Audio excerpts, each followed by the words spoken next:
Welcome to the May 15th SID General Meeting.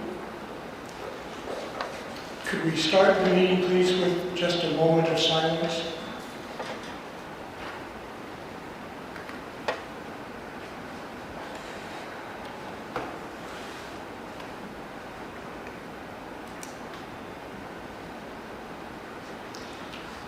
Thank you.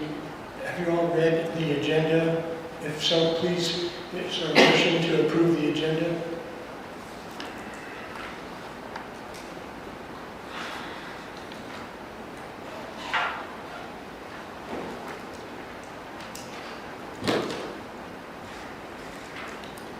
I make a motion that we approve the agenda as written.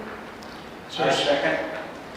Motion's been made to approve the working agenda by Susan Jett, seconded by David Nebel. All in favor? Aye. Aye. Any opposed by the same sign? I did have a question. You have a question? Okay. I talked about, What? Pull your microphone closer to you, I'm sorry. it was brought up at the last regular meeting about the claims, valid claims for reimbursement by Dick Sackett. Please, Tony, talk into your microphone. It was brought up in the last meeting by Dick Sackett about the valid claims for reimbursement, if it could be added to the whole business. You also said a little about that, if I recall, Tony. Well, yes, I said something about that. So make a motion to amend to add that to the agenda. Oh, so scratch off the approval of the agenda and we need to amend it? Need to amend it. Yes. So rescind the approval because you want to amend it. Right, I didn't approve it. I didn't say that. That's why I said we're discussion. Okay. I think you have to rescind your motion. Yeah, I need to, Puts it back on the table Yeah. as open. Puts it on the table. Is open. And so the change would be G under old business, is that correct? Yes. And what would that be? Reimbursement claims is what I wrote down. Reimbursement claims is Is what I wrote down. that we should have received because of Mr. Sackett's request. Yes. so your motion is to talk about the reimbursement claims. Correct. Can I ask a question? Would it actually be old business since it was just brought up at the end and it wasn't on the agenda to begin with? Should it first start as new business to be discussed? That would be a point of order, and that does make sense to me after we're going through all of the documentation. So let's make that new business A, please.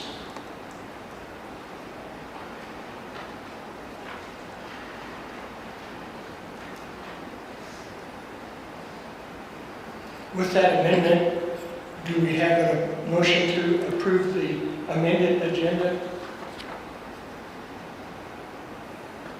I move to approve the amended agenda. I second. Motion has been made by Mr. Saltzman to approve our amended agenda, seconded by Mr. Nebel. All in favor? Okay? Aye. Any opposed? Motion carries. Agenda is approved. Thank you, Tony, for bringing that up. At this point, we have an opportunity to open the floor for a 3-minute. You're going No, to approve we the got it. minutes? Sorry. Oh God. Man, I have been so excited about getting Russ up there.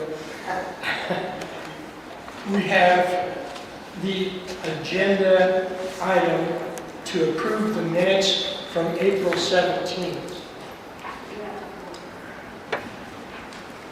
Any motion to approve those minutes, or do we need some more time to review those? Make a motion, we approve April 17th agenda. Motion's been made by Mr. Kaiser to approve the April 17th minutes. Is there a second?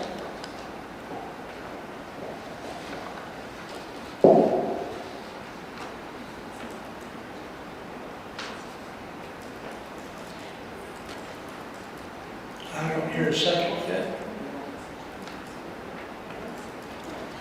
I'll say. Second by Tony Stahlsmith. We have a motion to approve the April 17th minutes by Mr. Kaiser, seconded by Mr. Stahlsmith. Any discussion? No? And we'll be publishing these on the website, if I understand correctly. Yes, sir. So if the community at large would like to see them, that's where they'll be after today. I did get one question coming in the door. So Are we all in favor? We got to vote. This is a good question. Are we all in favor of approving the minutes? Aye. Aye. okay, thank you. Anyone opposed? Thank you, guys.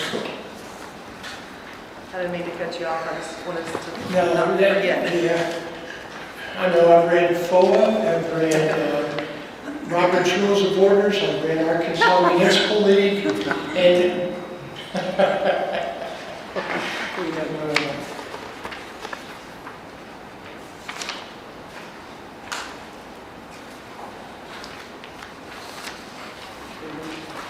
here's the approval.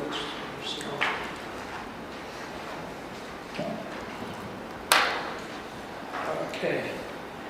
With the minutes approved, we will now open the floor for property owner 3-minute comments. Please step to the mark. If you have a comment, say your name, your address.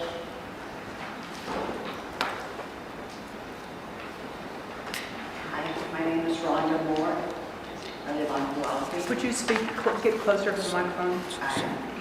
Try. Here, let's see if I can turn it up. Rhonda Moore. Much better, thank you. Thank you. And I actually had 4 quick things just to mention. And would you please table the adoption of the Holiday Island bylaws until you've had a chance to post them on the SID website? Because this is the first time hearing about this. And I went to the website today to see what you were thinking about adopting and could not find it. So I went to the Holiday Island website, and it's on there if you want to click through one page at a time. That's what we've been doing. Pardon? That's what we've been doing. That's what we've been doing. What? That's where the information is for the vote for today. Keep going, Ms. Rhonda. I'm sorry I interrupted you. And if you would, please consider more advertising about these meetings. Getting an email after 8 o'clock on the morning of an afternoon meeting, I don't think is enough heads up for those who wish to attend. Quick questions, are there any plans to restock the lakes anytime soon? And if someone would update the SID website, the last minutes that are on there are from March 20th. I was hoping to see the discussion last month for the Holiday Island stuff that you're talking about today. And I couldn't find anything on our website, on your website. Thank you.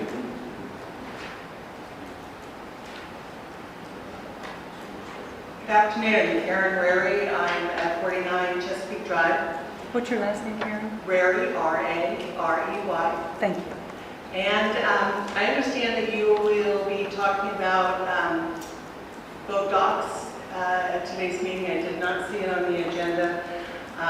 That you're going to consider going from 24 feet to, I guess, up to 32 or 34 feet.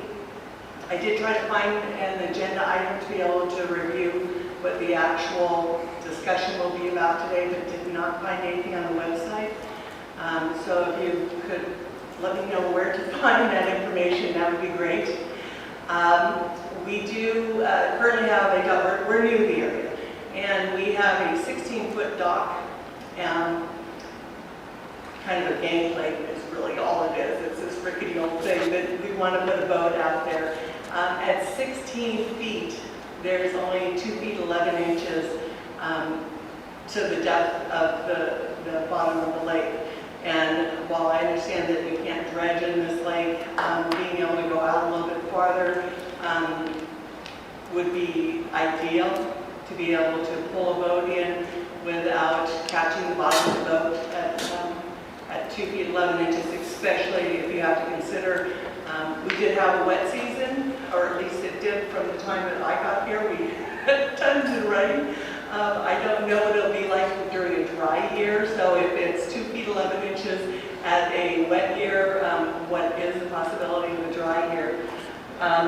Also, the eclipse information, can't wait to hear about that. That seems pretty exciting. I've seen it advertised for Arkansas as a whole, and I would love to help out whatever I can to make this a great place for people to come and visit for the eclipse.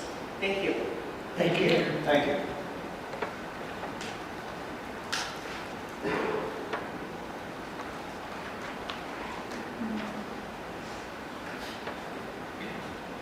I'm Russ Stokes, 3 Modoc Circle. I'm here to address the item on rules and regulations on the golf course. I started playing golf in Cherokee Village in 1973. There was only one golf course available at that time. That was this one outside here. The new south course was being built. This course was in pristine condition. 25 years later, I moved to Cherokee Village. And I recall in that 25-year span, when I was coming down here like 4 or 5 times a year, I never observed people walking on the golf course. That phenomena occurred, it seems to me, after I moved here. How that came to pass, I really don't have an answer to that. This little sphere, if those of you who play golf, traveling 100 miles an hour, if it hits you, can cause severe damage. I've had the misfortune to witness this on about 4 different occasions. One gentleman got hit in the head, caused a nice bloody gash. One gentleman got hit in the elbow, had to be taken by ambulance to the emergency room. A good friend of mine who played professional baseball, good-sized guy, he was a catcher. He got hit in the thigh right here, and you could see the dimples from the golf ball running on his flesh. The worst one I observed, and this was a course I played, a gentleman was hit in an occipital bone, and it popped his eyeball out onto his cheek. Wow. Now, all of these incidents, these people were on the golf course. They weren't walkers, they were golfers. However, there was one incident that shows the legal ramifications, and this occurred at an LPGA tournament. As you know, if you watch a golf tournament on TV, there's ropes along the fairways out in the rough to keep spectators out of the line of play. At this particular tournament, this elderly lady was confined to a wheelchair. Her caregiver pushed her underneath the rope out into the short rough. She got struck by a golf ball. She filed suit against the LPGA Association. She filed suit against the player, and she filed suit against the golf course. The player and LPGA were dismissed from the lawsuit. The golf course was held liable and had to settle and pay. So something to consider about the rules. I was out here today playing, and I was probably the only person on the golf course at 12:30. I observed one walker, and I've seen this individual walking on many occasions. That person always keeps to the extreme parts of the course. They're not on the cart path, they're way off the fairway, probably to protect themselves from getting hurt in more cases than one. Other parts of the rules, I was on the golf committee when we developed these, was making sure that golf carts are operated appropriately. If you play golf anywhere, and I've had the opportunity to play in lots of different states and across the pond, but Russ, I think we're going to have to cut you here at this point. okay, I'll close it right here. Anyway, you can't have ruts when you keep running the golf carts across the same places you have ruts. and it destroys how the golf course looks, and it doesn't help maintenance. So I hope that the commissioners would support these rules and regulations so they're help the golf course maintain itself and make it for a good place for people who like to play golf. Thank you. Thank you, Chris. Thank you. Thank you, Susan. Anybody else? Are there any other comments from our gallery at this time? Okay, let's go on to old business. First item for old business is bulk lot sales.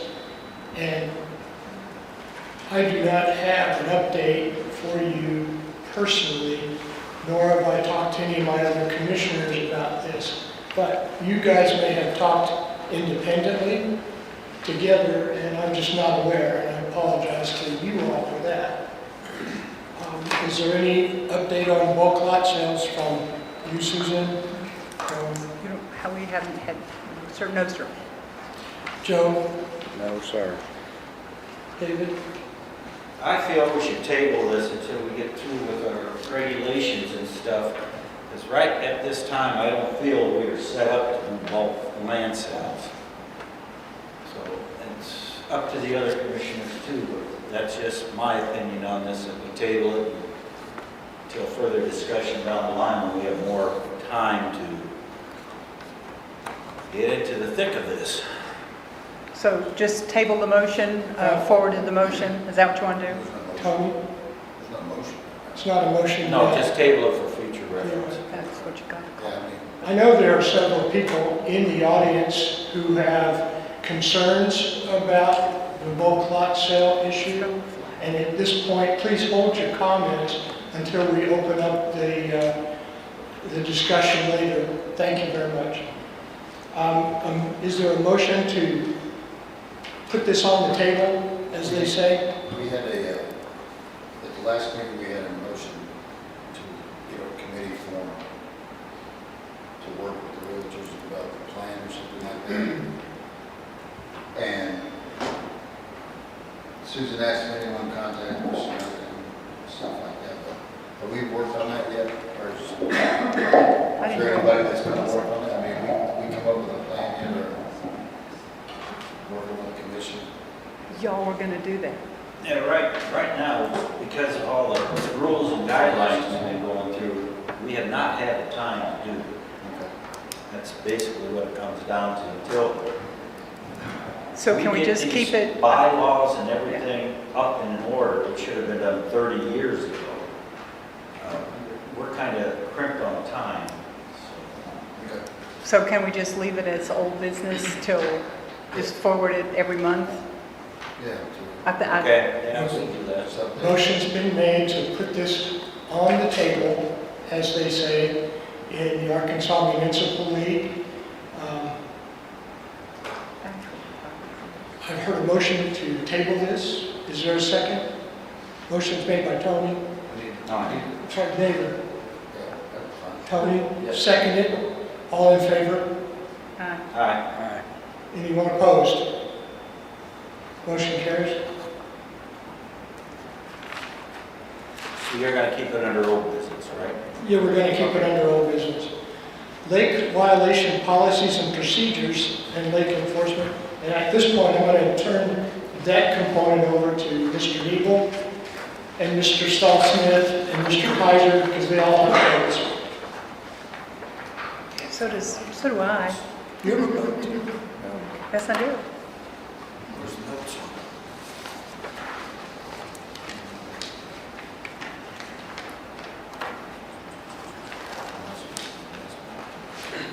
I can't find my notes.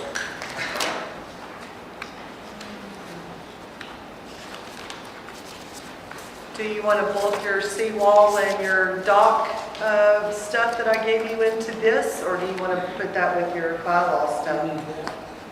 I gave you copies of both of those today.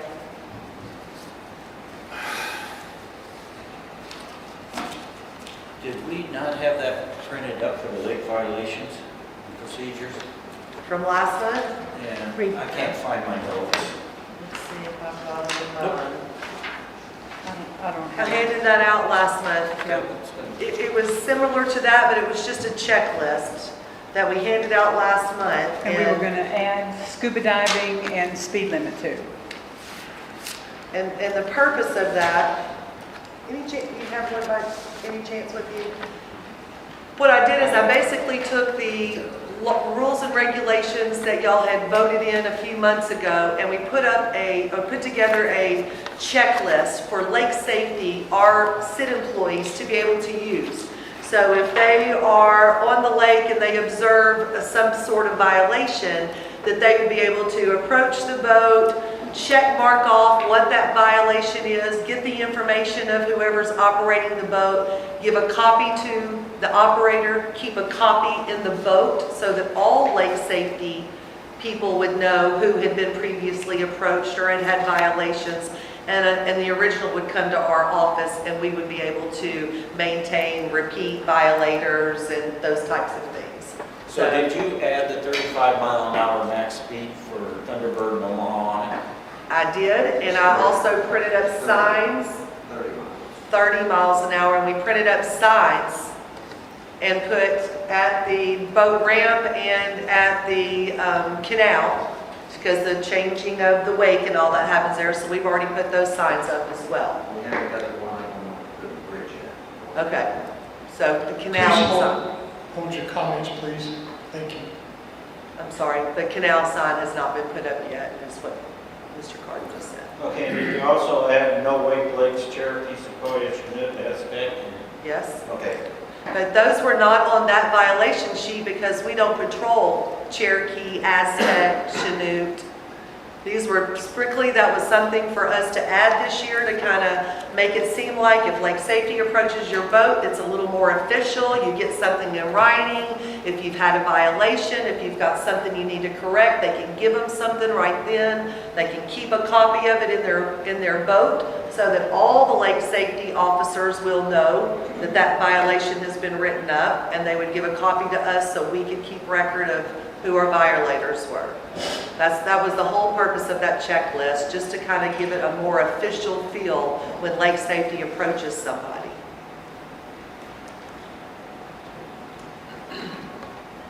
Thank you. You're welcome.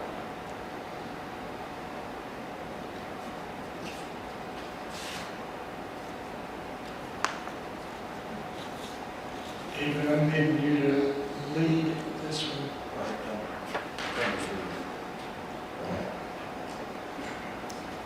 Please hold your comments till the end.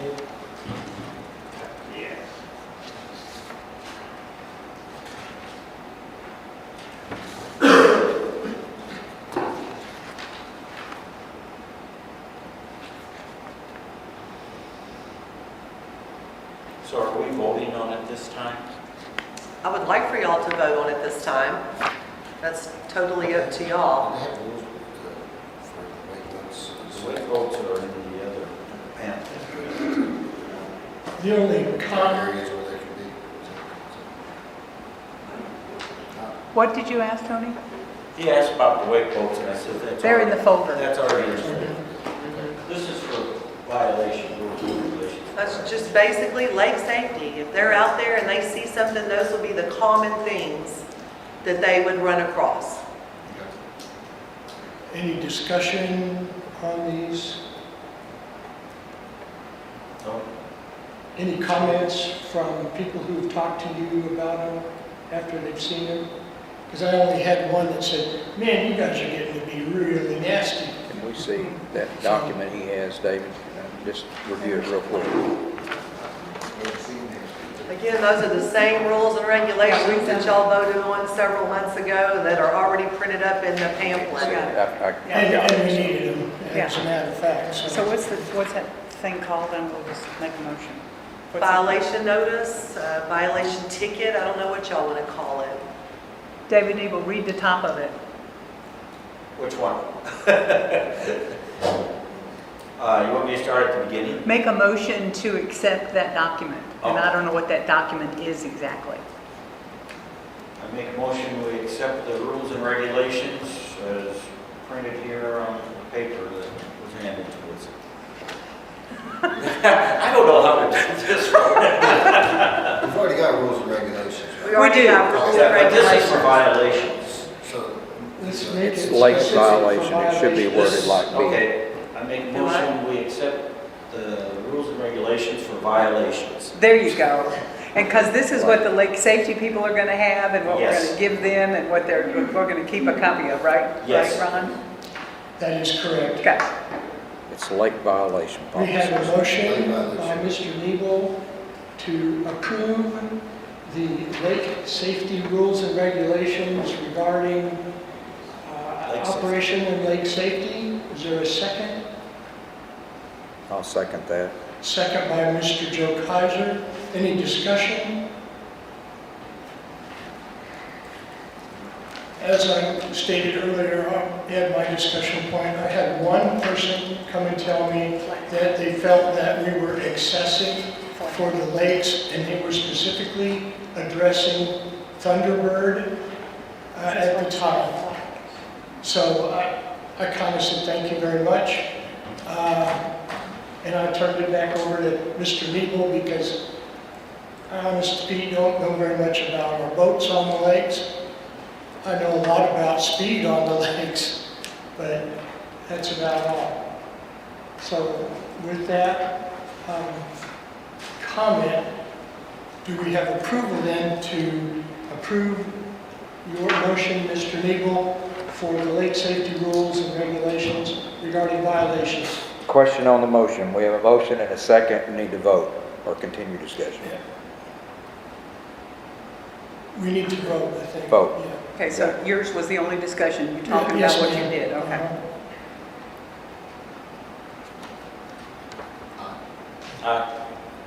Mhm.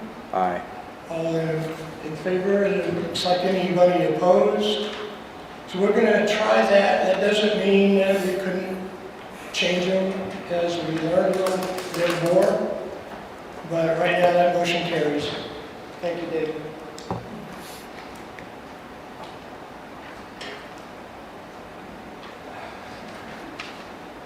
Our next item on our agenda is golf updated rules and regulations. And we've heard from one property owner. Are we done with the rest of these water things? Oh, I'm I think sorry. those would be considered bylaws, so we can add the seawall and the dock to the bylaws. Okay, okay. Sorry, Ron. No, Golf that's good. update, okay. Let's go on to golf update rules and regulations. And I know Mr. Nebel's been working on that as well. Are we gonna do the seawalls and? In the bylaws. In the bylaws. Oh, okay.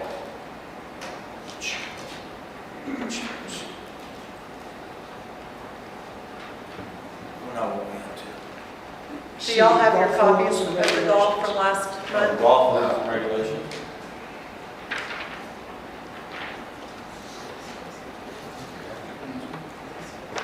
I didn't bring you another copy this month. I thought you- Tony's reading it. All right, here's mine if y'all want to share those.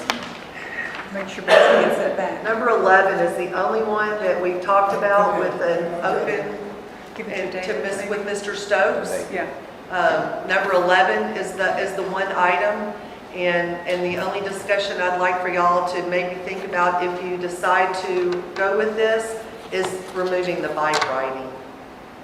I think that's a real stretch. I've had several people call the office and say it's one thing to walk, it's one thing to walk your pet, but when you start putting a bicycle out on the golf course, that just takes it to a whole new level.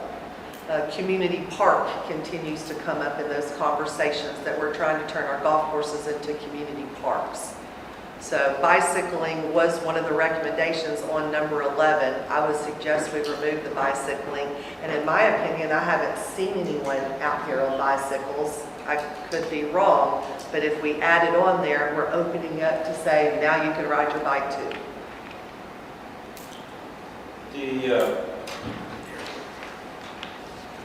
only thing I can see, and I agree with you on the bicycles, on the approachment to the greens, I still see people violating that. What we need to do probably on that is if they are handicapped, then they have to get a permit from us too. If they have a handicap sticker in their car or something, then they come to our golf pro, RK, and get a permit from him or the SID office, so that way they can approach the greens closer than the 30 to 50 foot. Yeah, because this doesn't say 30 to 50, it says remain 50 feet from the green. So would you like it to say 30 feet for handicapped and 50 feet for all others? How would you like to word that? It's number 4. Yeah, tell me have my paper. See, and that's the other thing, we've got to put signage up out there too, to keep people aware of that. I think I've seen there's been people- signage in the past, and I think through the years, that signage has come down because of mowing and people removing it or trying to move it. I did ask about some signage. That's something we talked about at our golf committee about trying to increase. I think we have to give handicapped players, I know people out here that are they've got their handicap sticker in their vehicles and everything. Some of them have a very tough time walking. That is the only time I would allow a cart up close to the greens. So that way that person can access the greens. I've seen handicap flags for the carts. There was actually one in one of the lockers in here when we did some cleaning. That would identify the cart. It would be obvious for anyone out there playing when that flag is on that cart and it's closer to the green. Is that something we would want to invest in?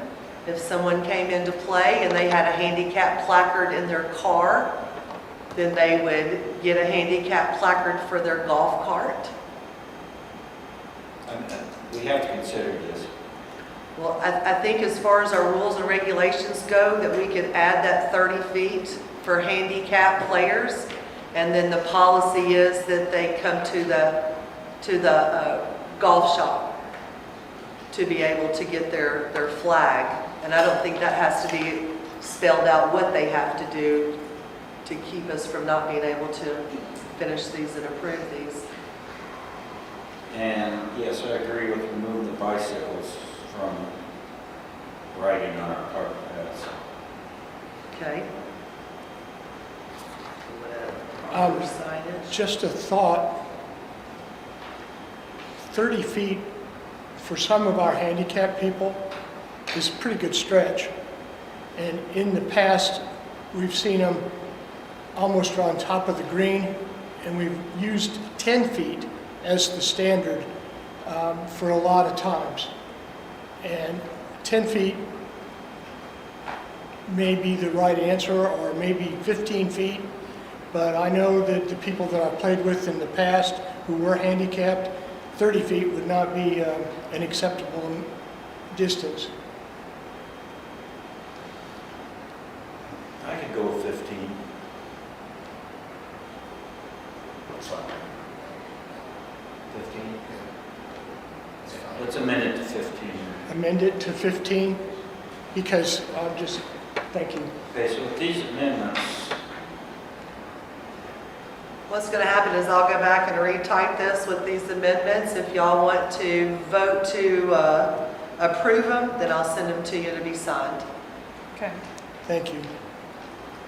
So number 11 is going to read, individuals using the courses for walking, exercising, and pet must do so prior to the course opening or after the course closed. okay? And then where are you going to put the 15-foot thing? Carts We're should going to put it remain in 50 number foot. 4. Carts should remain 50 foot from the green and not go beyond that boundary. Signage should direct players where to return to the cart path. Handicap flag on a golf cart will be able to go within 15 foot of the green. Okay, I put handicap 15 foot with handicap to 15 foot with proper handicap signage. Identification, correct. Okay. That's good. What about how the offenses are handled at the very bottom? First offense, verbal warning. Second offense, warning letter. Third offense, suspension of golfing privileges for 3 days. If this is what the committee brought up, I'm in favor of it. It is. This is what the committee brought. Did they address, I know they're saying exercise, did they address cleaning up after your bed? It wasn't on here. I mean, We can add that in here. I would say if individuals using the course for walking or exercising a pet must do prior to the course opening or after the course closes, clean up behind pets required.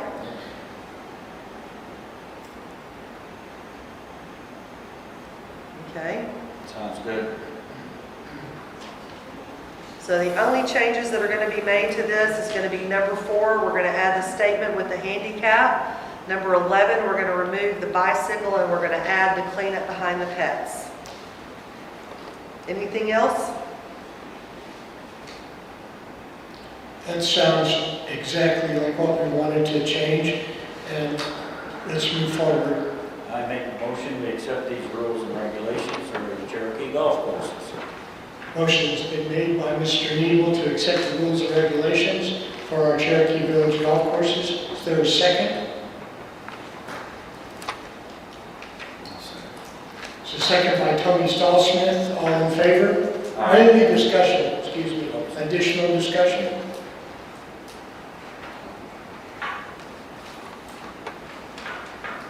The only thing that I might add is this would address Russ Stokes' comments about having someone walking on the course while people are trying to play. And I don't particularly want dogs on the course, but I don't see a way that we're going to police them. We don't have what we would call marshals that are out there running around. Last year I did that quite a bit because I was looking for people who were on a bike and only found them one time. So with that, any other discussion? I do have one question. How are we going to enforce these people walking out there during the daytime? Call one of us to go out there on a cart and get them. No, the No, we commissioners can't. don't need to address that. I guess this will be a conversation that I'll have with the golf shop and, Yeah. you know, I think here more so, it's going to be after the golf shop is closed, which is what we've asked. You know, I I'm think at talking this, during the day while people are out golfing. yeah. Well, I think they can call the golf shop and we'll figure out a way to address that. I feel like at the South Course, Arcade's so familiar and the guys that work out there with who the different people are, I think that will make people not be so brazen. But this will be more conversation as it comes, I'm sure. Okay. Any additional discussion? The motion's on the floor by Mr. Nebel to accept the golf rules and regulations as modified today. Susan, do you agree with that? I already did. You did? Joe? Yes. David? Yes. Tony? yes. Motion carries. Who seconded that motion? Tony Tony. Stahlsmith. Now, the next item that we have, item D, is eclipse information. And there's been a number of eclipse meetings coordinated by Mr. Jonathan Rhodes, and Betsy and Susan and I have worked a little bit together on different items regarding the eclipse. But at this point, I'm just going to be quiet and ask Betsy or Susan, and I'll add anything perhaps that it might amplify. Please, Susan.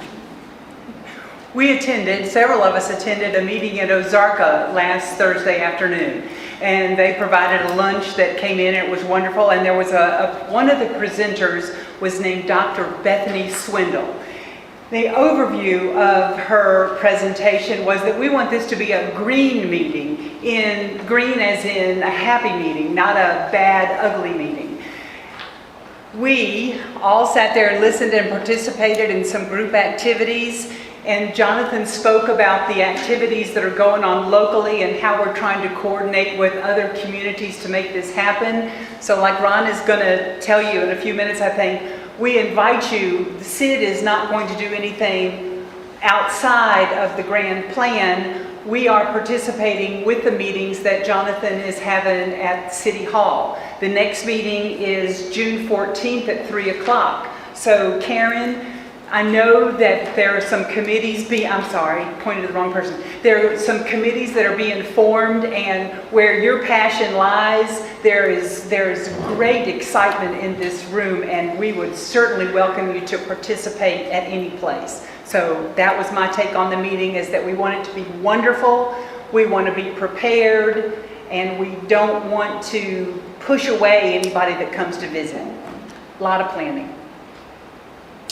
Betsy, would you please add your thoughts as well? I didn't attend the Ozarka meeting, but I did attend the last Eclipse Task Force meeting. The Cherokee Village A&P, as you said, Jonathan, is put together.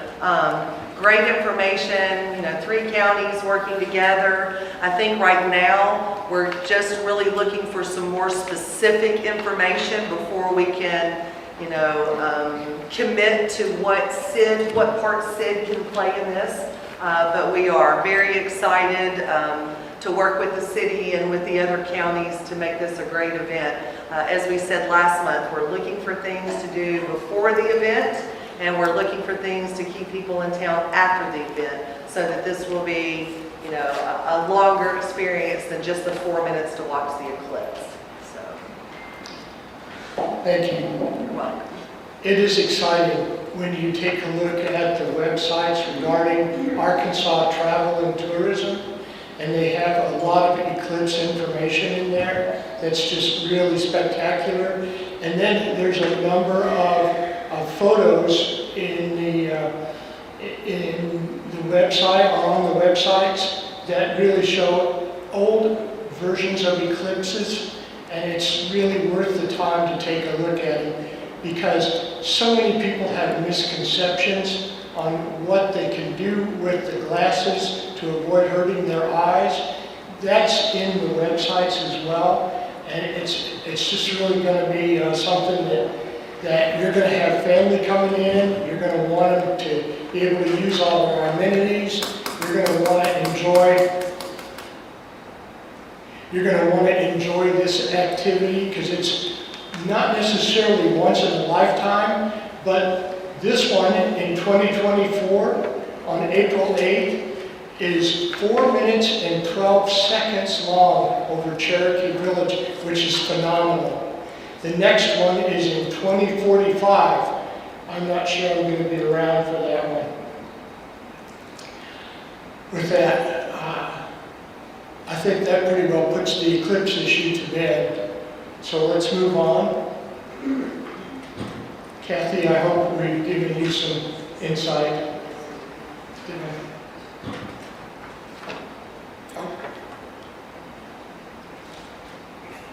The next item that we have is one that we've been asked to kind of put on hold, but it's the Holiday Island bylaws as they would, if you will, improve the operation of SID within Cherokee Village. And I know that all 5 of us, and especially Betsy, has been through them with our attorneys at least once, because those are the folks who actually recommended that we look hard at the Holiday Island guidelines. Did I misstate that, Betsy? No, that is correct. Because when I talked to them, they were very excited, and there are a lot of really wonderful things that Holiday Island has accomplished, which we could certainly take to heart as commissioners, and then work with the community at large where possible. I'm not sure that we should put them on hold today, but... May I speak? Yes, ma'am. Please. So Holiday Island's bylaws, and as you said, if you went to their website, as we talked about in our last meeting, it gave so much detailed information. They have worked on putting those bylaws together for years, and they've done it correctly. They've also been through a lawsuit. They've been tested on their policies and procedures, and this is what they came out on the other side. So in previous commissioners, when we adopted the bylaws of Holiday Island for our first election, that's kind of where this whole thing started with Holiday Island. Today, on our agenda, it says to adopt the Holiday Island bylaws. These are going to be sections at a time. There is no way in 1 month we would be able to review, type up, and address everything that's different between us and Holiday Island. So there's only really 3 topics that we felt were most important to address at this meeting. And the first of those topics are what we said, the Article 2 of the Board of Commissioners, and this was our general election model. What we put together today after our discussion at our last meeting was that trying to get our election dates moved up. You know, if we want to have January, the first month of each year, to be able to say, here's how we're going to appoint the positions of our board, then maybe that should be the month that we have our next election and not try to do it in April as we did our first time. After our meeting last, I went back and read all the settlement documents, and the only verbiage in that settlement stated we had to have an election in 2022, our first election, and had to fill 3 positions. Those positions had to be staggered. The election had to be before May 1st of 2022 and every other year following. So in 2024, the settlement requires us to have the next election, which will be for our 2 appointed positions, Susan Jett and Tony Stahl-Smith. And nothing in that settlement says we can't put that date as the beginning of the year, which would work for us in addressing our chair positions. It would work for us with our county, having the Justice of the Peace come in and help with our election. Last year in April, there was a conflict with that. That would correct that problem. So in this first section, Article 2, Board of Commissioners, the only changes that you will see in here is the terminology under Section 1, 2-1 structure, where it says annually the BOC will meet and determine the positions that will be held for the calendar year. And if you'll notice under it in parentheses, I put in there that these policies were adopted in November of 2021, and then this would be a revision to change those dates. So our new election, instead of December 1st, last in 2021, we sent out our election notice, and in April we had our election. This year, we would need to send out our election notice in September so that we could have our nominees in October. We would have November and December to campaign, and January would be our election, and at the same time you would vote on what your position would be. That's all that's changed in everything that comes in this first section. Now, if these are approved, then this will also be available on our website. Correct. So that the individuals who are concerned about seeing where we're moving as far as commissioners to work with and for the people of Cherokee Village, they would have access to all of that. So a little bit at a time, and when I read through all the Holiday Islands and went through all the legal, it took me months. Yes, it's very detailed, but I love their website, and it's very organized, it's current, it's something that I think that we should work towards, and as we adopt these policies, we'll start loading that information in there. It'll have a section, it'll have, structure to it, and it'll be easy for us to read. But we are creating something that does not currently exist. So please be patient. Our website is something that we pay someone to maintain for us. We shoot them information. As far as the meetings go, they are the 3rd Monday of every month.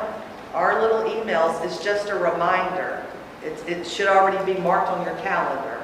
Also, in these bylaws, if you go to, they outlined up front, let's see if it's on here, I might not have printed this about meetings. I did not print it about meetings, but it says in their bylaws what day every month their meeting is. If they have a working session, what day of the month that meeting would be on. It sets it up in advance so that there's no question about when the meetings are going to be. Not that we're throwing a meeting out because we need to work on something. It would already be set up out there. Structure. And it Structure we includes don't all the have. holidays, and if it includes what to do if a holiday happens. Yeah, very detailed stuff. So that would be more information as our meetings are set up, our agendas would change a little bit, and it's going to be a process to build. What we're doing is going through these holiday islands section by section. We're adopting them to fit our policies and stuff here that pertains to us. I've already gone through one section and taken 19 pages, down to 15 pages. But at each meeting, we will be addressing different parts of the policy. These are bylaws that should have been in place over 30 years ago here. So we're just trying to get caught up to date on some of the legal stuff that needs to be done here in Cherokee Village. That's all we're doing. We're just trying to get the legalese straightened out. And the reason we started with the election part is because that time is coming up quickly, and according to law, we have to have things in place to do this step by this date and this step by this date so that we can have an election. And then, so that's why, but it hasn't been rushed. We've had a month to look at this, and we did talk about this last month. That was in our working session Yeah. that we had, and while it was attended by several individuals, we did not record that, other than it was a working session for the commissioners to kind of get their hands around these guidelines. Correct. With that, I don't know that we need to do anything except this component as written, with the idea that once it's published, I believe it'll be clear for the property owners who can then challenge and ask questions of the commissioners or the general manager as we move forward. Do we have time for that? I mean, I think that we as commissioners can make a motion to do this because we've already done a whole lot of work on it.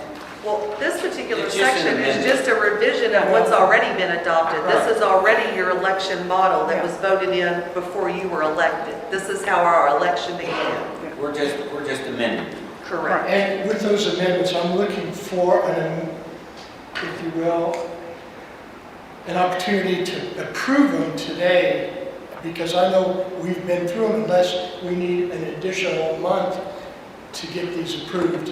We already discussed it. The changes.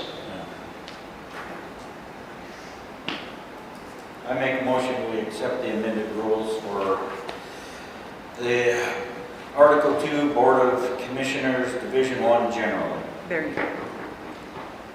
Motion's been made by Mr. Nebel to accept Article 2, Board of Commissioners, Division 1 generally. Is there a second? I will second it. Second by Susan Jett. All in favor. Is there any additional discussion on these guidelines?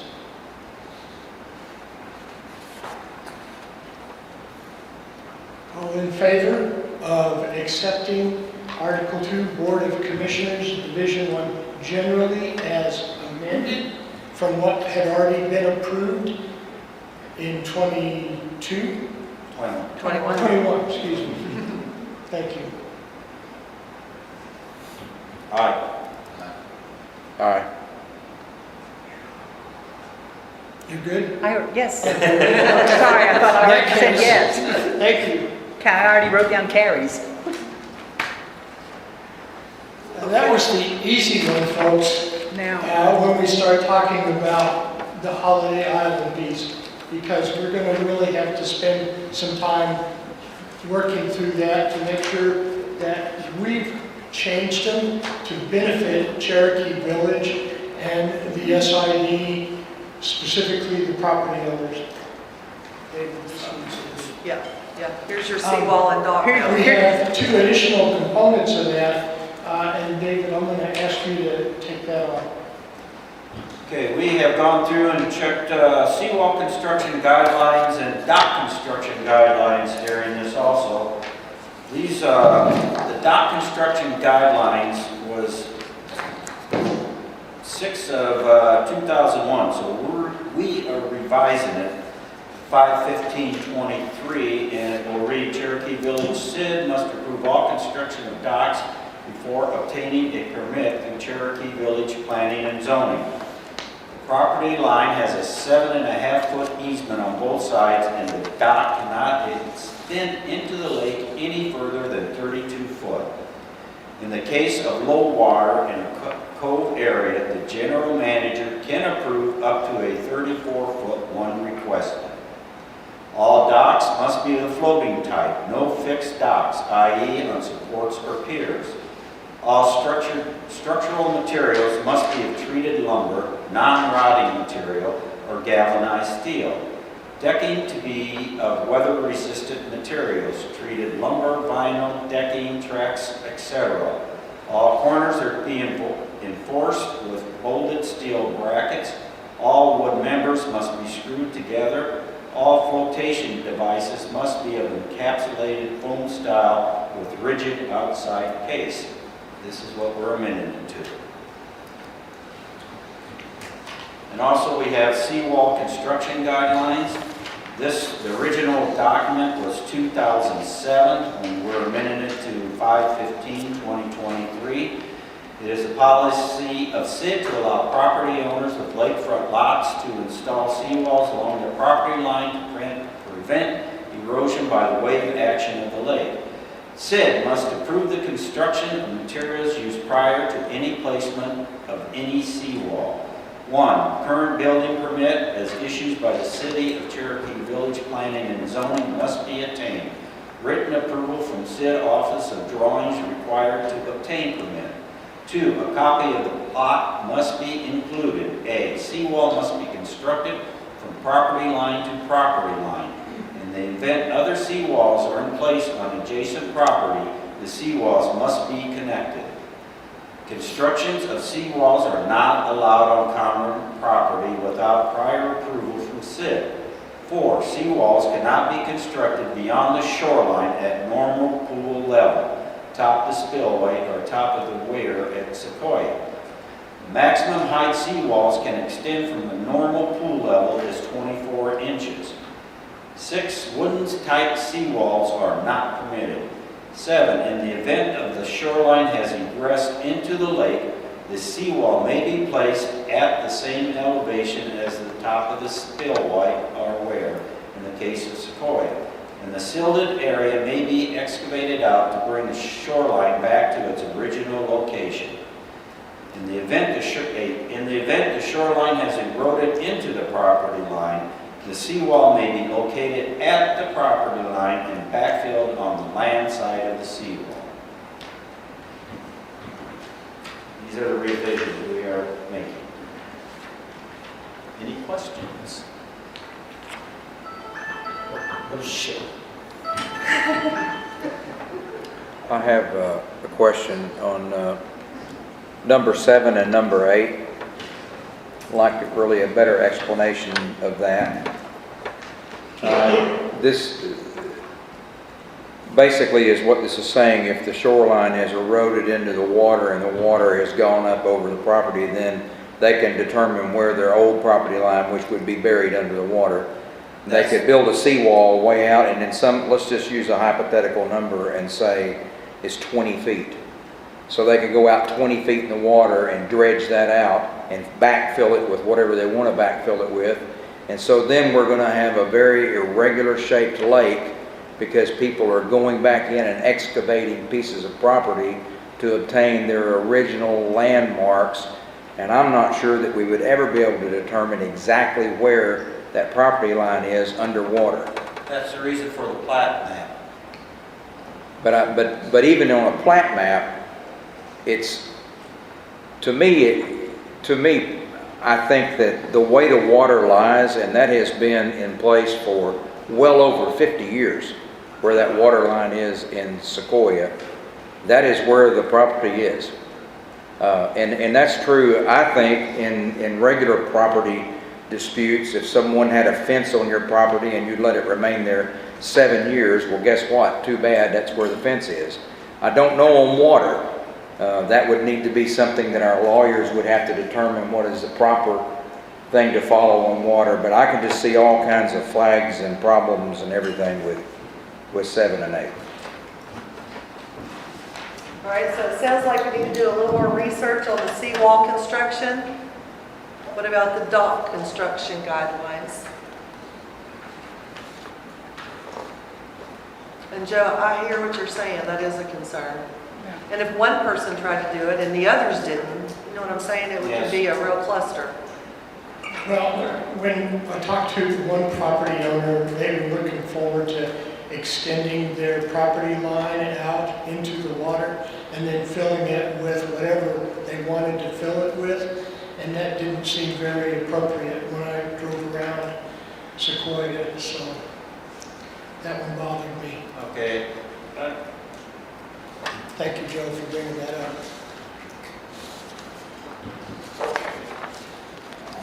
So, And not to split hairs, but I think seawall is the wrong word. I think it should be retaining wall.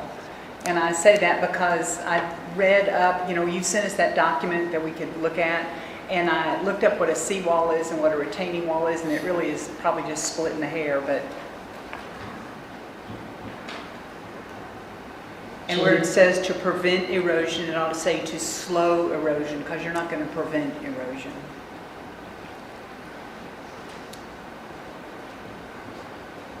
And then down in number 3, without prior approval, let's go ahead and put in there written and signed and dated approval.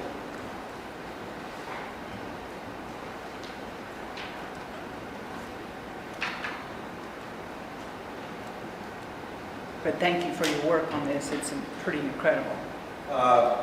okay, on that then, I move that we accept the revised vision for dock construction guidelines and then put seawall construction guidelines onto old business for next Okay. month. Is that a motion, Mr. Neal? Yes. Motion's made by Mr. Neal to accept. Well, just one question on the dock construction. If there's any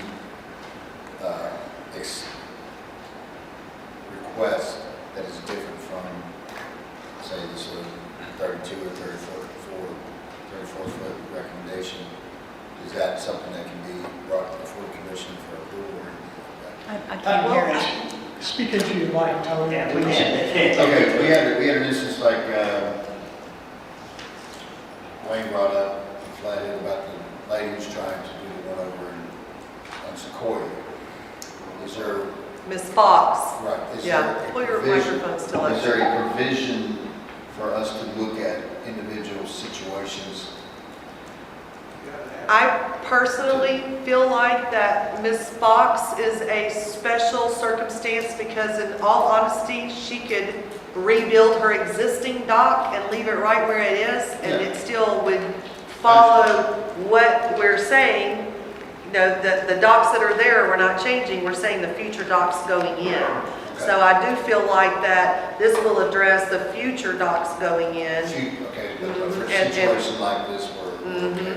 And I also think that if we don't stay strong to our 32 and 34 with our future docks and we start eliminating or alleviating from those, we're going to be in the same boat we're in today. Well, this one's at 36 and this one's at, Yeah, I understand. yeah, but I think Ms. Fox would fall under an existing dock.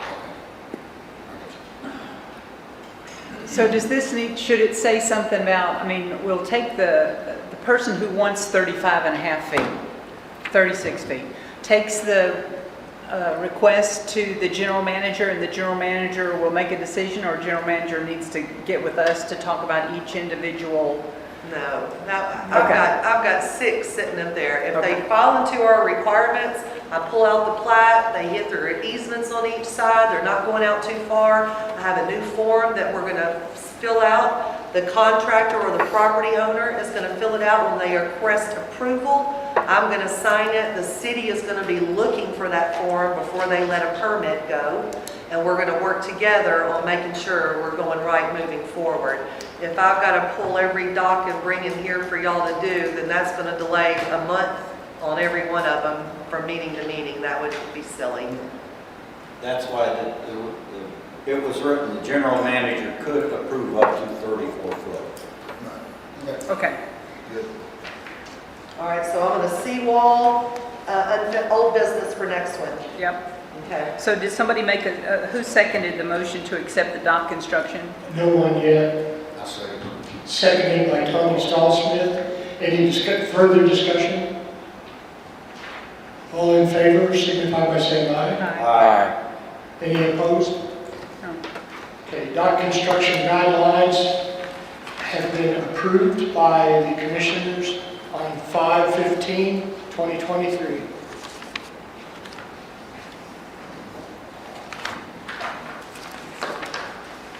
Here's the original book.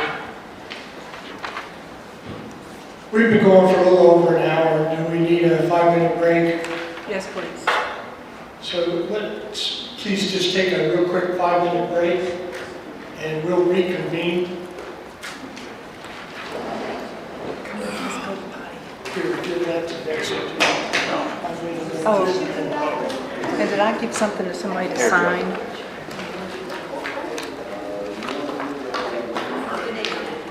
Okay. Here is, That's the original. okay, and here is for David and Tony to sign. Oh, the beach. The beach. Okay, okay, Give that to me. okay. This is all that's just. This is what I'm talking about, like right here, That where the 2 meet. that we've tabled.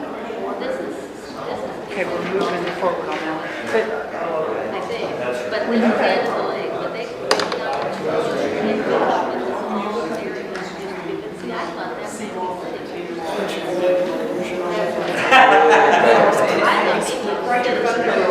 Thank my lucky stars. I'll give you 5 on that. Phenomenal. Have the brown sign and the yellow writing. Thank you. Maybe it does. Thank you, guys. Maybe it does. You're welcome, you're welcome. The different bids that she gets for all I think right now we've approved what our new house sizes will be, and then you and I will need to get together and figure out what we're going to do next time. But I think it's just going to follow under the party here existing and what we do. We'll have to talk about it. It's just like, we can either wait until the 3 minutes or we can talk about it tomorrow.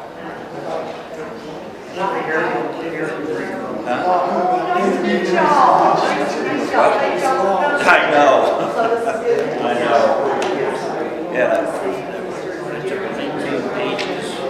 Their section 5, considering golf courses and everything. And I took it down to 15 pages. I'll sign off on it. Because a lot of it didn't pertain to us. Well, exactly, when I read through it, I started highlighting. Yeah. Yeah. This is the issue that Tony was talking about. Try to separate some of the stuff so it comes together. Okay. That's Documentation for. Yeah, okay. Fast firing in 5 minutes. That's the concern. Then it's about it's time to ring the bell. Yeah. But not just. You're fine. I believe, Paperwork, the big thing. You won't get all that paperwork. I believe our It's just research that we're sharing. 5 minutes are about up.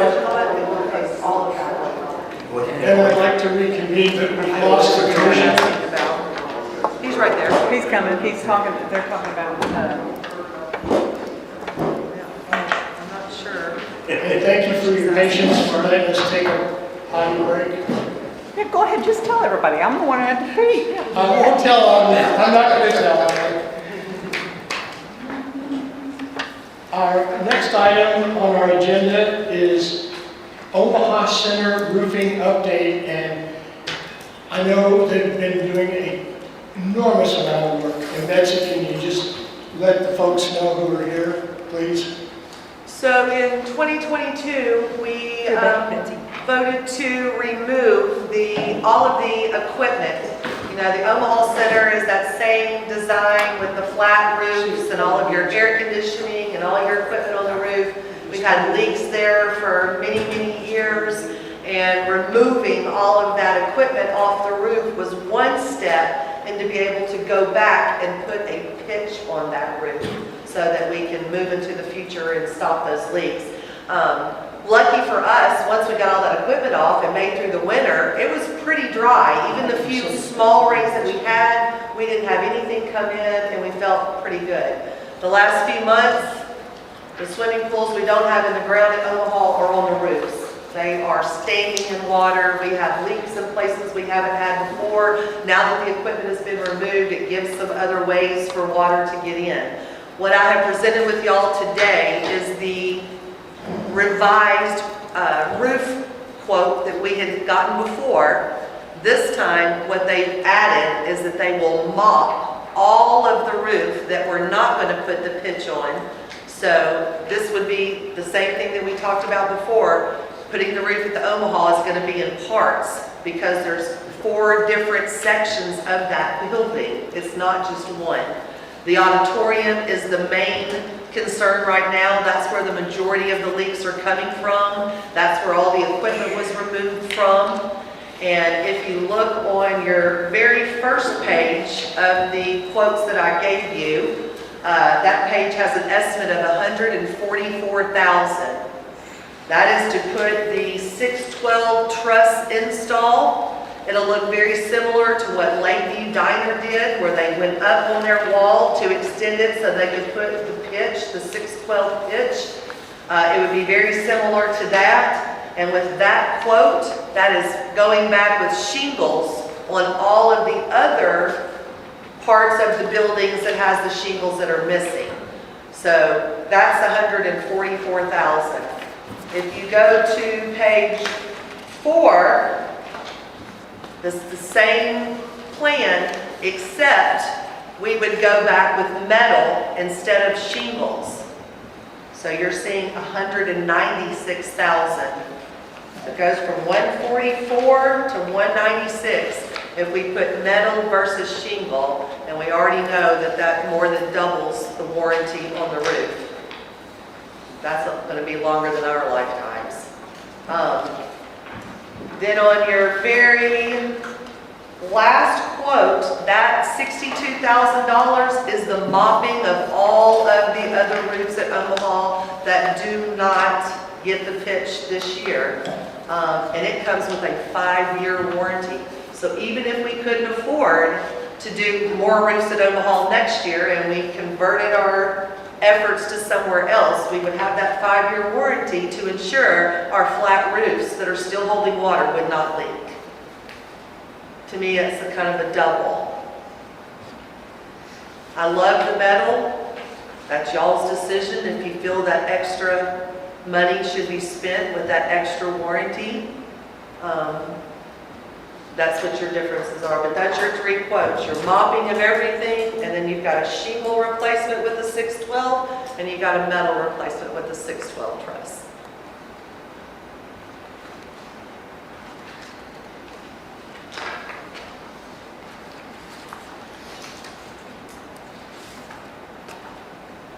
Thank you, Betsy. I know there's been a lot of work with CK, these folks, and they've been pretty reputable, and I've seen them out there on the roof myself when I drive by. So I'm impressed with the actual showing up and all the work that they have done thus far anyway. So we have worked with them on other projects, so I do feel like that they have a reputation with us now, and they appreciate the business that they get from us, so they really make us a priority. I'm hesitant to even ask this question of you, but one of the things that we asked a long time ago was get multiple bids. And I know that you've attempted that. I believe that the people who have been most reputable in coming back to us is CK Roofing. And I say that not to offend any other individuals, but they've actually done a really great job for us. And that's my opinion, not necessarily the opinion of everyone necessarily who is a commissioner, but I like I to do be have watching. another quote. I had another quote, it was $209,000. It was through Yutzy, Y-U-T-Z-Y, out of Missouri. It was shingles and the 612 pitch for the 209. So it was already more expensive, and that didn't include any mopping. So I didn't go back and ask for anything further once that bid came in. I got a third bid from a company that we had used at Thunderbird Blower and at the beach, and I'm not happy with their quality of work. So they took themselves out of the running. Thank you. Any additional discussion other than the information that I just requested? Because I think you're asking us to really look hard at kicking this contract in play and making sure that we get CK working on the roof. Yes, for sir. Thunderbird right away. Yes, sir. And the commissioners, I have a prejudice for what I would like to do, but I'll hold that unless there's a tie. I'd throw my hat in the ring for the metal, just because it'll be good for the people that come after us for years and years. Thank you, Susan. I'm for the metal because that's what we've been putting on our other buildings too. It would make it uniform. I'm pro metal also. I'm pro metal. That sounds like we have pretty much of a quorum, so at this point, is there a motion to accept CK and the metal roof in the $196,000 contract to improve the Omaha Center? I'd make that motion. We have a motion from Ms. Jett to approve this contract for metal roofing on the Omaha Center. Is there a second? I'll second. Is there a second by Joe Kaiser? Is there any further discussion needed for this particular option? Just a quick reference. On the 196 bid, does that include the mopping as well? No, Okay. 196 is the 612 pitch with the metal on that roof, and all shingles around the building will have the metal. There will be no shingles left on the building at all. The 62 is additional for the mopping of the remainder roofs. Okay, thank you. You mean roofs that's over on the other part? So like the library, the auditorium, our office, that back building, that's part, and then That's there's the a, mopping part, right? all of that will be mopped, and then the pitch will be just on the highest point where the auditorium is. That actually is a little different than the motion that Susan did, which was for the $196,000 roof repair on the Omaha Center. I believe we're all in favor, but Joe, is there any other discussion yet? No, sir. Anyone else have discussion? Just Because we're going to need to go to the mopping piece too and get that Do kicked it off. separate, there you go. I was trying to add the two together. Yeah, that's easier. So I thought my motion was to accept the metal roofing. That is Okay. the motion on the floor to accept the first part, which is the metal roofing. Thank you, Susan. I want to get back on the discussion. So, 196.6 for the metal, and then we're at 62, so we're coming up with 200, might as well say $60,000. Yep.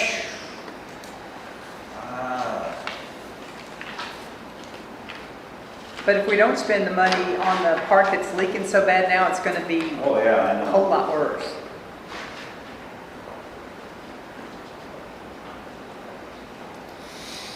So with the shingles, did that include the mopping and everything? No, it's the Okay, same so we thing. have to add the 62 to that too. 62, yeah. Okay, I just want to get that straight. And that's the direction I was headed a little bit at a time, based on reading these proposals. Okay, I'm done. I just asked questions. Any further discussion regarding the $196,000 for the metal roof? All in favor, please say aye. Aye. Anyone opposed? Motion carries. We're going to go with the metal roof. The second piece that's critical for the Omaha Center is the $62,000 mopping issue. And at this point,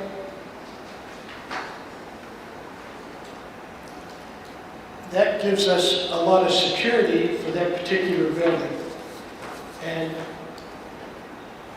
I know a lot of things have been put off in the past, and we're trying to make up for those items.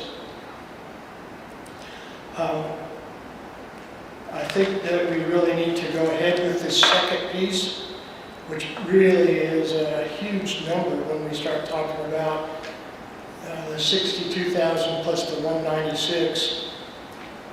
But if we don't do it now, then the building's going to be deteriorating to the point where it may be unusable in spots.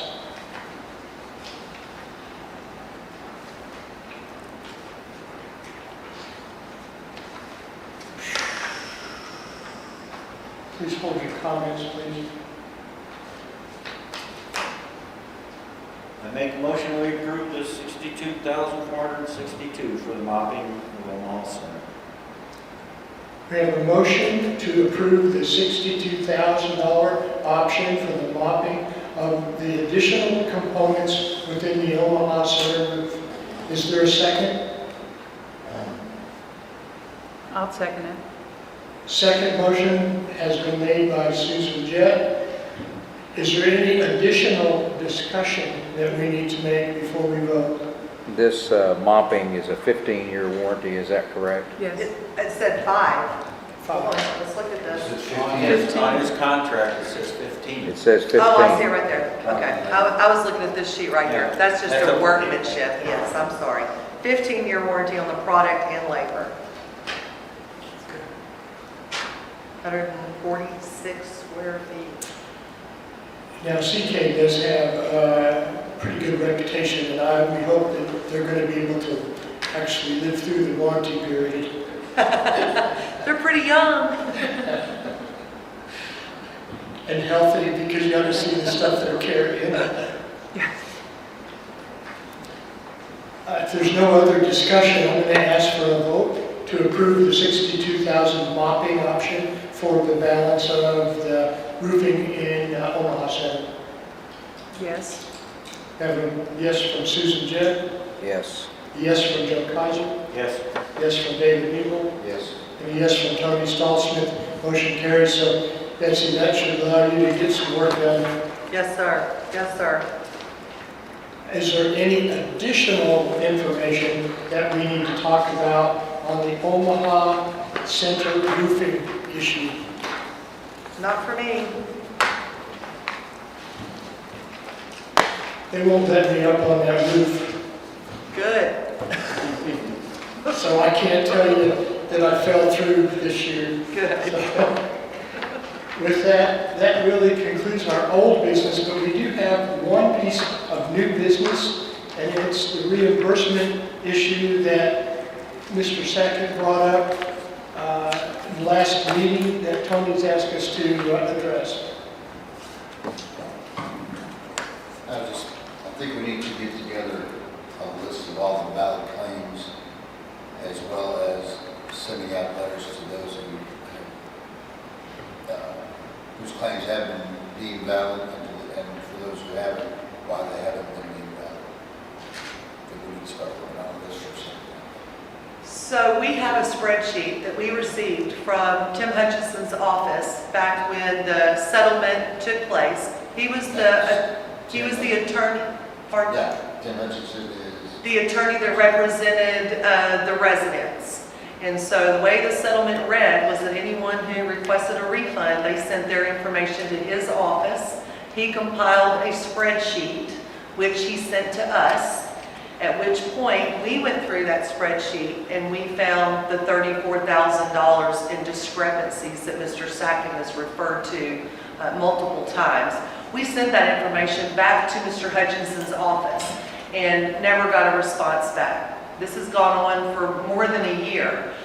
In the last 3 months, we've had a call with Matt Bishop, who is the attorney that represented us, because we only had the $600 or $800 of sales, and there was no way to determine between over 800 parcels or property owners how that $800 or $600 would be dispersed. In all honesty, the conversation was they never thought we would be able to pay the refunds back. They didn't put much thought into how that was going to happen, and we, SID, have waited for clarification to know how we're supposed to proceed forward with that. On that conversation with Matt Bishop, which also included our attorneys, Joey Fisher was on there, and at that time we said we needed some type of clarification. He said they would suggest that we do refunds at maybe 2 years, possibly 3 years, but in their mind, when they made that agreement, they never even thought that those refunds would happen. all right, so do we have a list of all the claims? We do. Those We who have, made the claims and those who were denied the claims? well, we have a list of everything that the initial spreadsheet that was sent to us from Hutchison, and then I have a list of the ones that we sent back to him that had the questions on there. And the way that They haven't come back with an answer on those. haven't come back with an answer on, they haven't replied at all. Until last week, I received an email from our attorneys who forwarded me an email from Matt Bishop, our attorney for the settlement, who received a complaint from Mr. Hutchison that he is receiving numerous calls and that he has requested that we openly in our meeting discuss why we did not do a refund this year and what the status was of those refunds, which I replied, we have done this at multiple meetings. This is not a conversation that we kept a secret. We've talked about it in January when we didn't cut checks. We talked about it in February. We've talked about it every month. So, Hutchison did contact you about that. Hutchison contacted Matt Bishop, Yeah, about Bishop. and about Matt that Bishop situation. reached out to our attorneys. But he didn't come back to him about the discrepancies that we sent back to ask about. No, sir. He didn't come back about the discrepancy. We also asked about was there a formula as to how those refunds were to be determined? You know, $230,000 and $800. Was it a percentage we needed to give each person? Was it $1? You know, what was the formula and how you would determine that? Some people have little refunds, some people have larger ones, people with multiple properties. No, what was the formula that they had when they decided that settlement?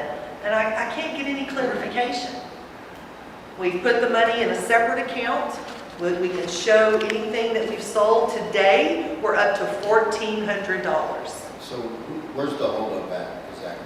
Hutchinson. We don't have any, and we don't have any money to pay. It's Hutchinson right now? Right, and I just believe, I'm Okay. asking about the reimbursements Okay. themselves. I Just believe make sure Mr. we're Hutchison explaining. is not going to reply because he never believes we're going to come up with $200,000 for refunds But he anyway. hasn't replied, so that's what I'm. Correct. Sir. His unhappiness is that his He's being office is being inundated with people calling, wanting their money. And that's the first I've heard from him, ever. So I do know that people are contacting him.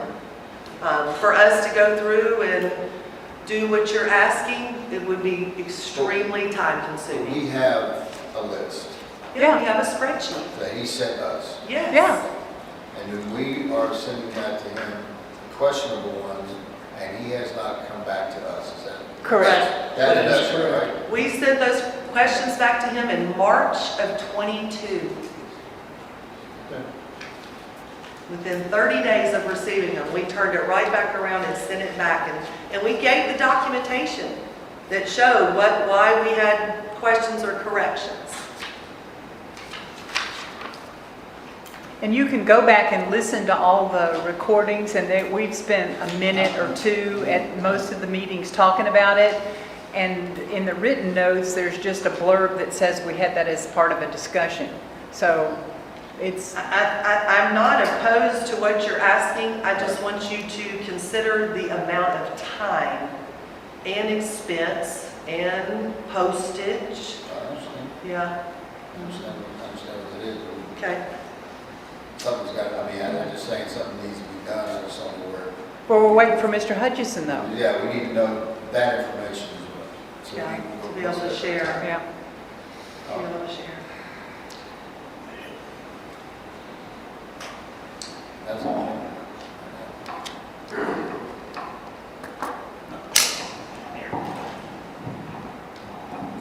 Turn red. Thank you, David. Mr. Hutchinson is quite an individual. During the lawsuit, when the dispositions were taken, Mr. Webb and Mr. Jonathan Rhodes, it was really very condescending in a lot of ways. And it was, Okay. maybe that's just the way it had to be for dispositions, but it really surprised me when I read through them. There's about 110 pages for both of those dispositions. So I don't know what to think. With that, Tony, are you satisfied with? Yeah, I'm done with it. And I know, Mr. Sackett, this tries to answer your concern from the last meeting that we had. It looks like we have some more work to do. With that, let's go on to the general manager update. So April 22nd was our first property owner golf tournament that we've had in several years. It was really a great turnout. We had 30 teams, 84 players that played that day. Although the weather was a little windy in the morning, it didn't seem to have any complaints, and it was a great appreciation for SID to our property owners. Pool update. The last few weeks of rain in our forecast has slowed our concrete pours. We got 70% of the concrete poured last Friday. The remainder is supposed to be poured in the morning. The pool company is back. They're telling me 5 days to get the interior of the pool ready for water.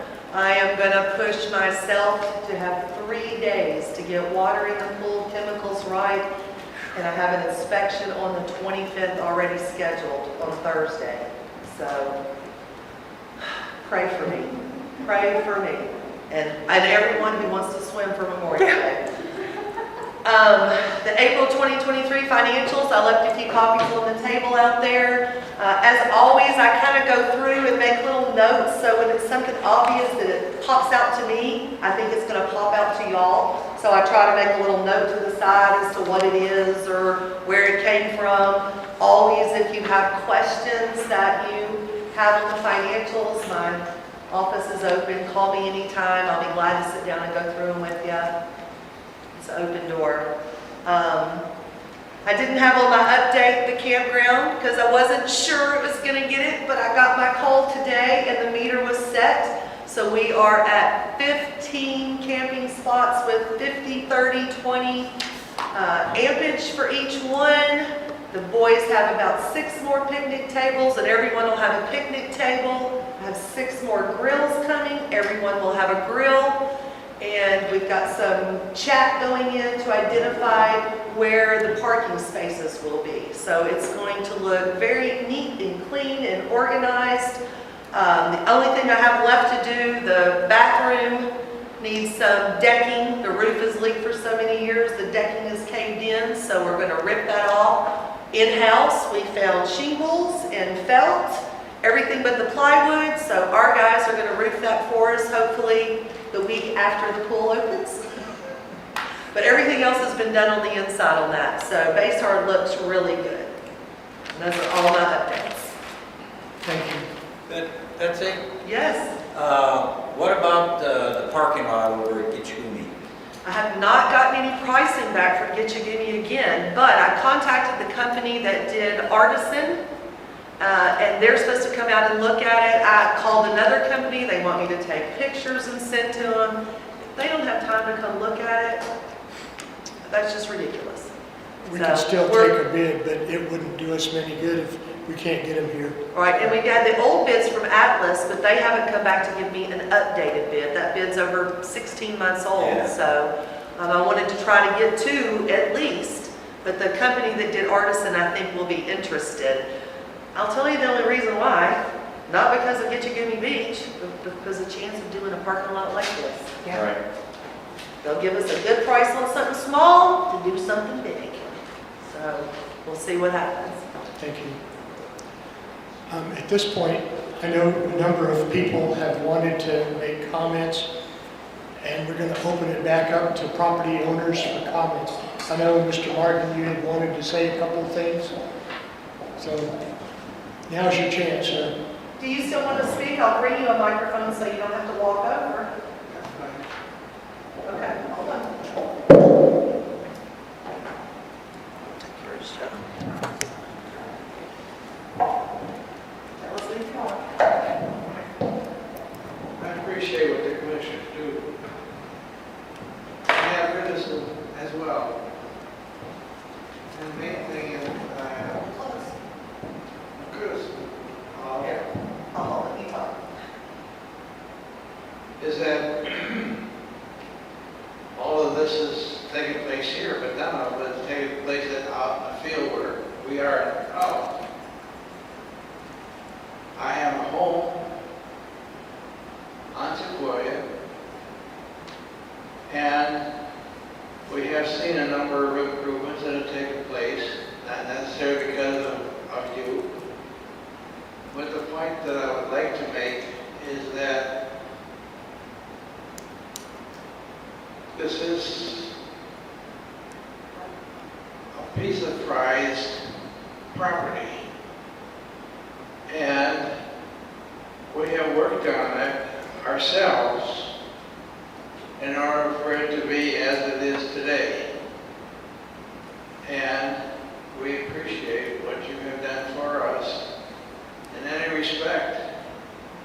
But what we don't like is that people second guessing us, and they do things that really don't help improve what we've already done. And so that is basically why I attend these meetings and listen to what you have to say. Sometimes I'm very critical of what you're doing, but the most important part is that we do have laws and bylaws that affect each one of us as property owners. And sometimes I don't think that you as people that are on this board take that into consideration.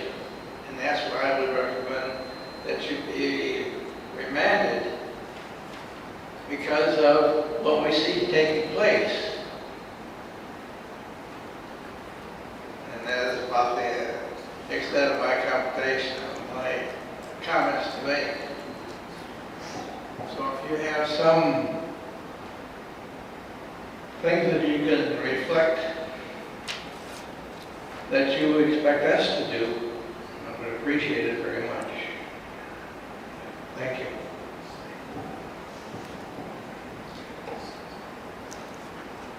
Looked like we had another individual who'd like to address.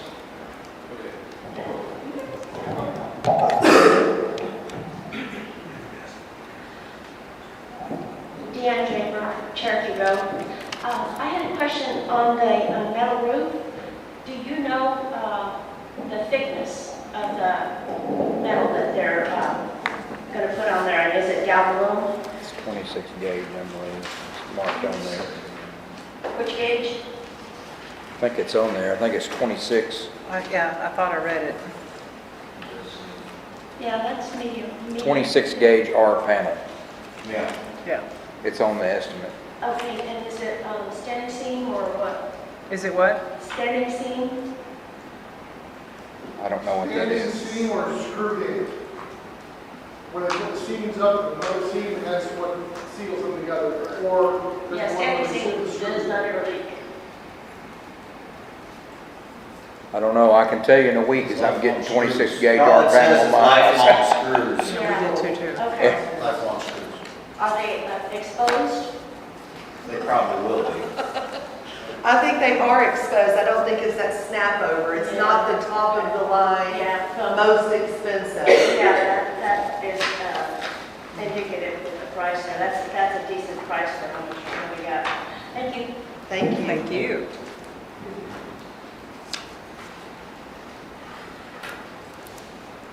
First, I'd like to thank you for doing the work to come up with a plan for the new way of doing this. I think that's what I like the idea you're using somebody else to go up today. The one suggestion I make on that is, when you're going to do a decent time thing, could you produce or put that, what you're going to look at in the next meeting, the Monday before that meeting, online, so people could read it before they come to the meeting. I think it's a great way to do it. You should give everybody a little chance to look at it first. Right? Okay. But I like what you heard today. The other thing, real quick, one of the things, I've had a lot of time, I spent about 85% of the time in the house this year, and with all the rain coming and everything, I've been watching all the stuff washed into the lake. I live on the end of Lake Omaha. The end down there where Cherokee Road is, water rushes down through there. We're getting more and more and more sediment coming in there. Another year, it's going to be this much in that end there. And I've heard other people in here that live on similar type circumstances talking about it. They just got to walk across it down there through the elevators. We need to be aware of this thing and start thinking about how we can dredge some stuff out down there. Because it's going to keep coming in. It's not going to go away. That's it. Thank you, Philip.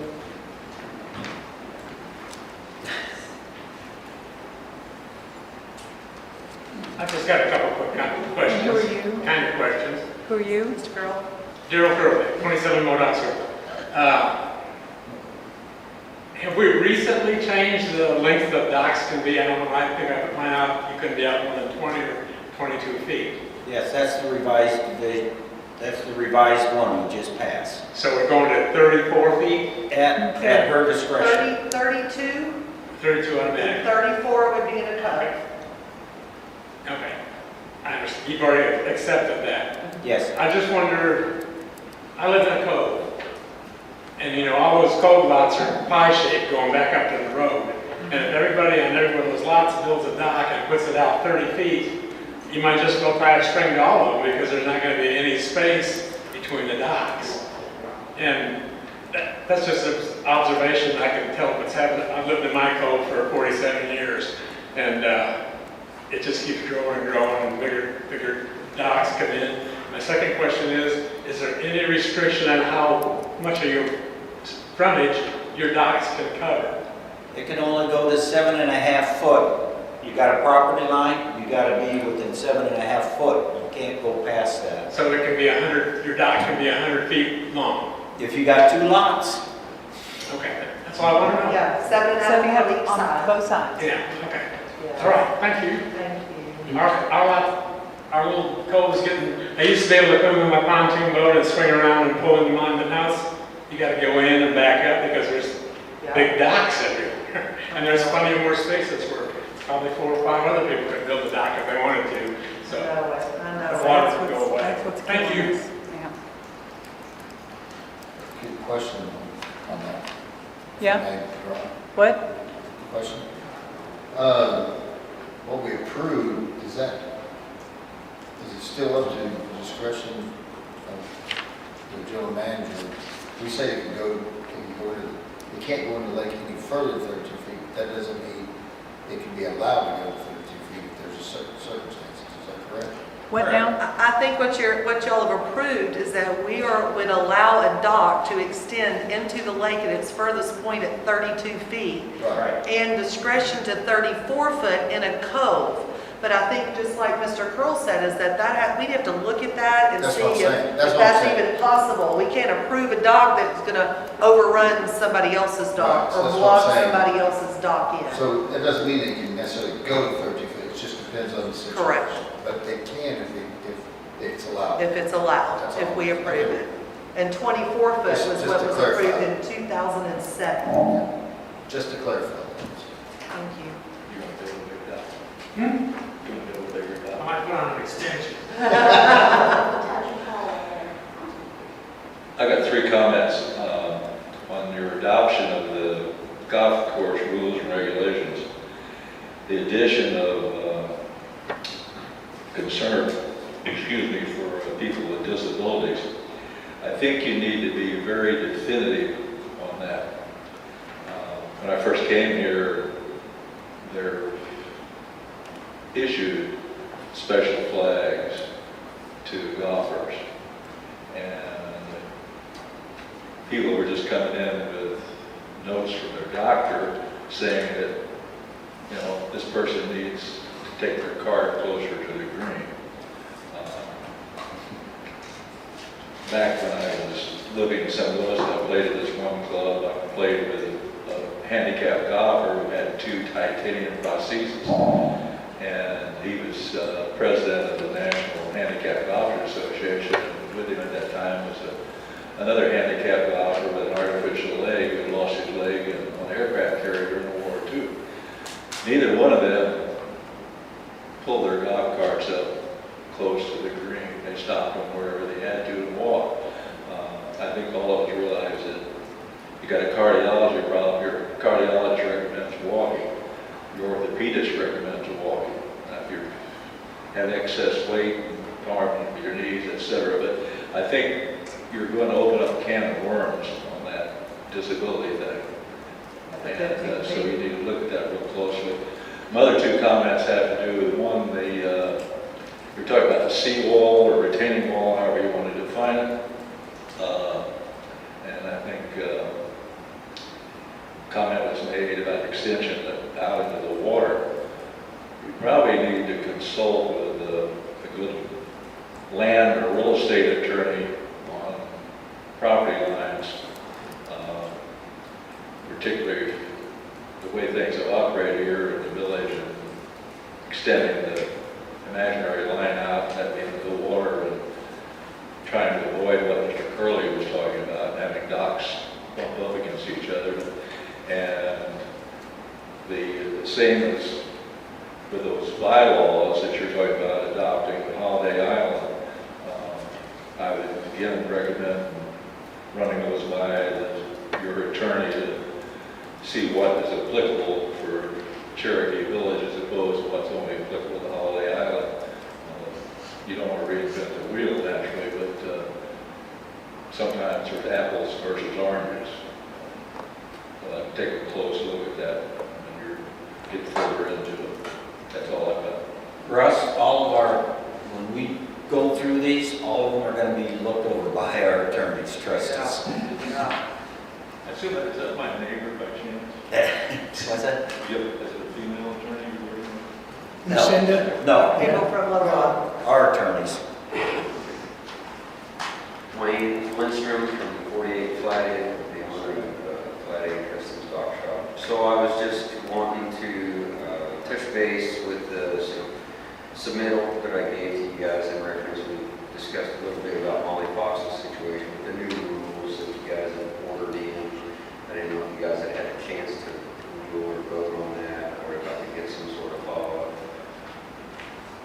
We just voted on the changes, so I don't think they've had a chance to re-review Molly's. Do you have doc Molly's yet. stuff with you? I will be happy to look at that tomorrow if you want to come to the office and we can look at what the new one is versus what you've submitted and see what we can come to. Got it here. Yeah, so even even with the new rules, that there's still, it's going to be a special circumstance, provided that the pre-existing pier that's there is not habitable. So I have to remove it, so that's kind of what I'm wondering, even what we can discuss. That's why I submitted it to you guys to begin with, previous 24-foot rule or 32-foot rule. I'm still in excess of that just to get simply a dock into the water. So But she's currently excess to that already, right? hers is, around 72 feet overall, and I'm trying to shorten it by about 12 feet overall, so that still puts me at 60-something. But she's currently got a dock in place, and what we were saying earlier, or up here, what we were saying earlier is that modifying what is existing would be different than the new dock guidelines that we just talked about. The older docks are grandfathered in. Sure. Because I got one of those docks. So that would be the basis in regards to what you're saying as far as the exemption. Yeah, I'll look at it in more detail tomorrow. Thank you. Thank you. And somebody who made a comment about having the documents online, the agenda online. Judy, Karen, I forgot. Yes, I'm sorry. Karen. Over on Chesapeake. And I agree. I think getting documents online, as a previous elected official, I can tell you, having at least 72 hours ahead and having the backup documentation there is great for the residents, because then the residents actually know what you are discussing. Having just a one-liner on there makes it very difficult to know what exactly you're changing. The golf course rules, what were you changing? That makes a difference for the people on whether or not they want to come and voice their opinions. So if it's possible to give the backup documentation as well as the agenda and getting it posted 72 hours in advance would be wonderful for all residents in the community. Thank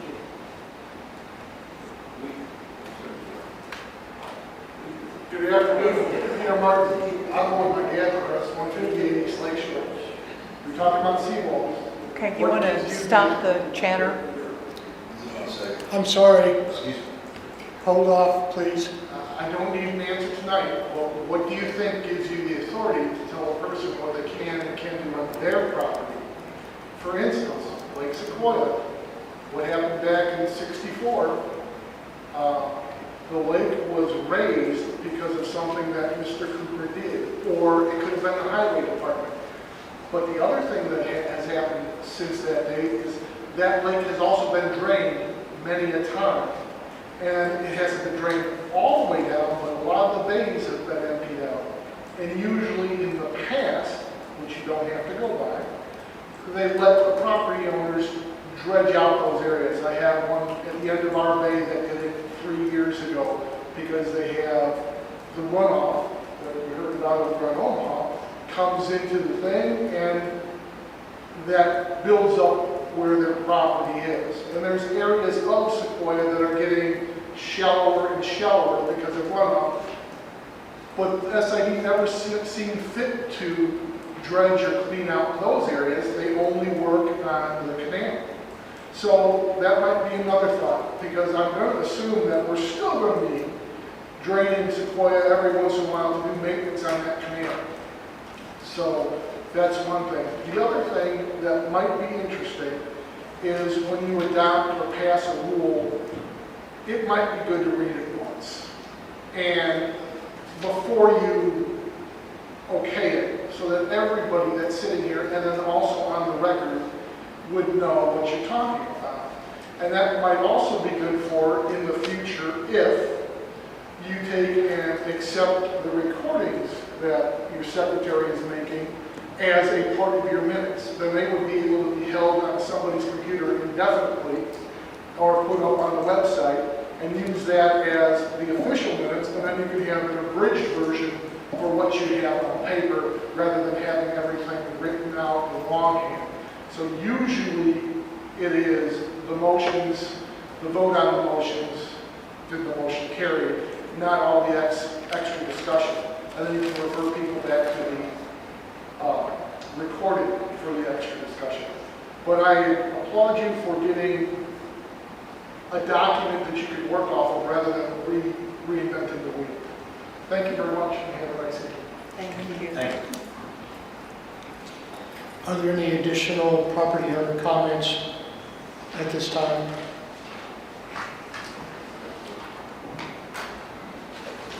We're at the point now where do we need a motion to have an executive session? No. Yes. No motion carried. You say no? Nope. Okay, personnel.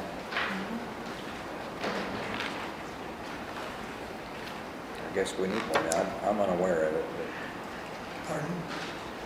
In that case, I make a motion we adjourn. Well, Susan says, Well, she says that we motion, need an Susan says- executive session I over think we need to go to an executive session. personnel issue. None of us are aware Now, of it, so. Ron's got laying in front of him the page to read.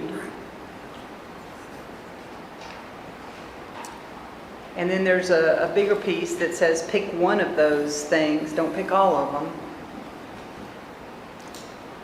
This body has voted to retire into executive session to consider employment, appointment, promotion. Pick one of those things. Will convene in public session following the executive session to present any vote on any action arrived in private. Same thing on both sides. Yeah, it says same things. The long piece of paper has got each of the only reasons that we can call an executive session, and you have to claim one of those. So just, and there's two different size fonts, because I wasn't sure.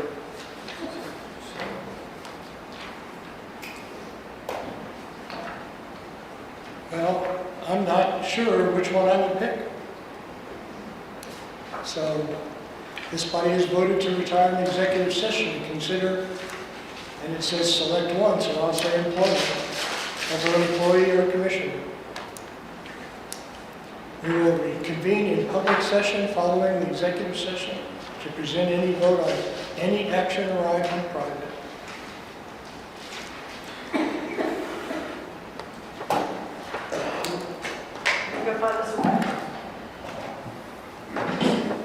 Does anybody want to second that executive? Oh, I second it. Thank you. Motion's been made to retire to executive session by Susan Jett, seconded by David Nebel. Any discussion? It's going to be short. Motion carries.